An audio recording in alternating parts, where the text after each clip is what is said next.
กองสื่อส่วนทั่วประเทศครั้งที่หนึ่งนี้แมันมีความหมายสำคัญทางประวัติศาสตร์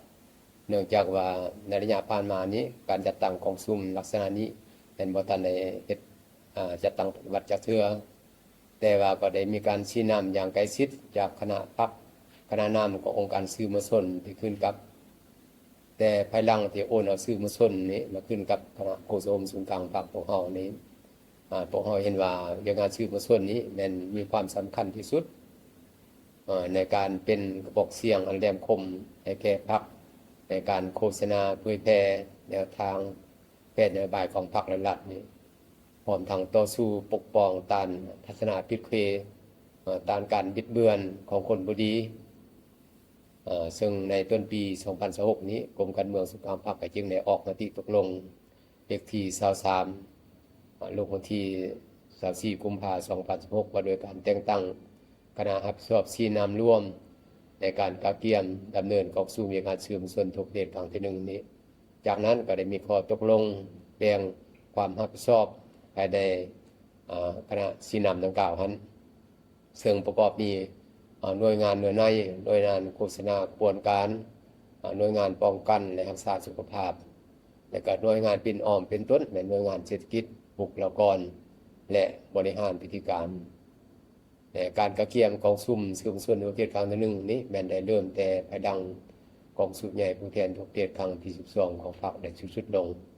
ซึ่งใช้เวลาประมาณ5เดือนปลายมานี้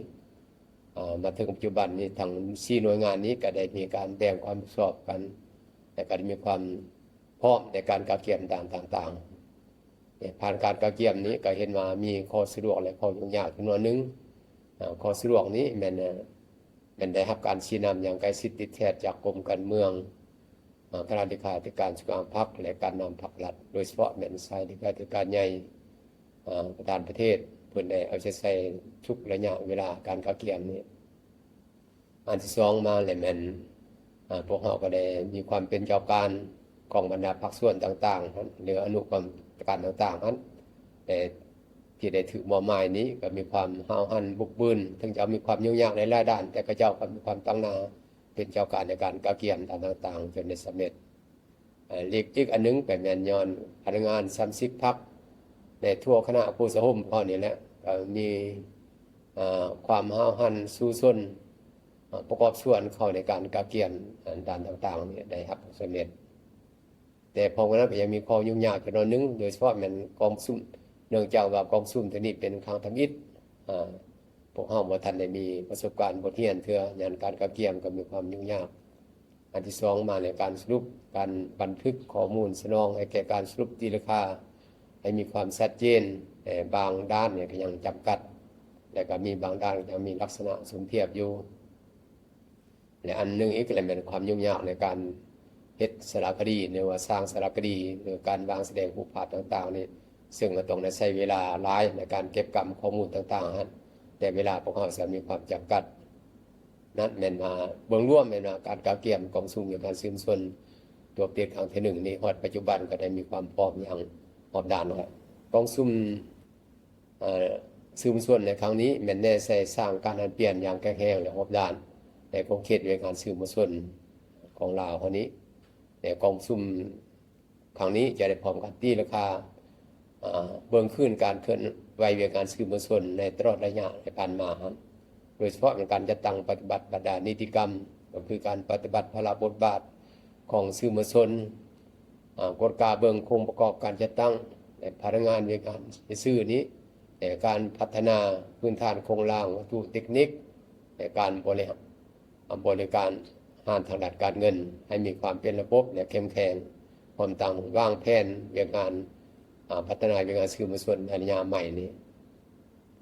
นอกจากการสรุปตีราคาการกระจายเวียงานสื่อมวลชนแล้วพวกเราอยากจะได้จัดการฝึกอบรมหรือว่าเชื่อมซึมให้บรรดาภาคส่วนสื่อมวลชนในทั้งหมดในทั่วประเทศพวกเรานี้ซึ่งในฮัทมันมี3เอกสารใหญ่หรือว่า3หัวบทนึงมันจะได้เชื่อมซึมการเพิ่มทวีบทบาทการนำพาของพรรคต่อเวียงานสื่อมวลชนและอันที่2จะได้เชื่อมซึมเกี่ยวกับจรรยาบรรณของเวียงานสื่อมวลชนนี้แนวใดและก็ เสื่อมซึมมาดานิติกรรมแล้วก็กฎหมายที่เกี่ยวข้องถึงอย่างงานสื่อมวลชนนี่ทั้งหมดนี่อันนี้แม่นสำหรับภาคส่วนสื่อมวลชนพวกเขาต้องได้เข้าร่วมแต่บนพื้นฐานการ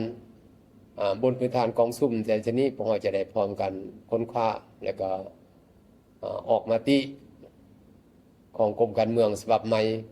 เพื่อเป็นแทนมติเลขที่36ที่ได้ประกาศใช้ในปี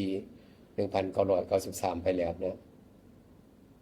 นี่บัดนี้อันที่สองมันเป้าหมายหลักนี้แม่นเพื่อสร้างการเปลี่ยนในการสื่อมวลชนนี่ไปสู่ผลผลิตใหม่อย่างแข็งแรงและก็ลึกซึ้ง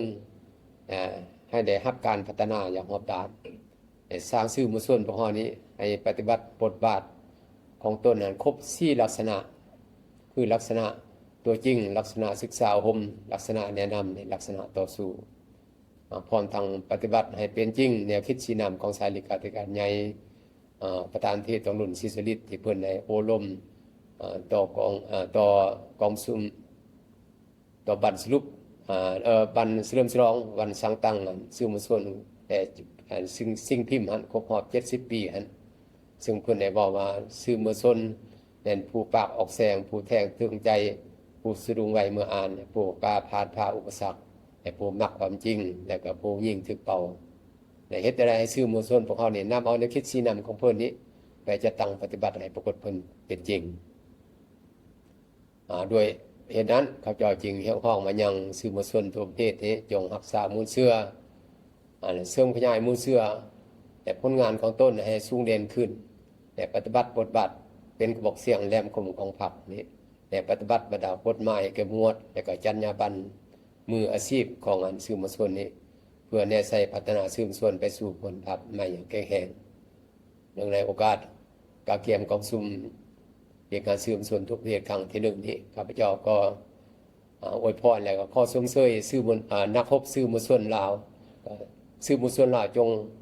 พอปันบุกบืนก้าวขึ้นขอบใจ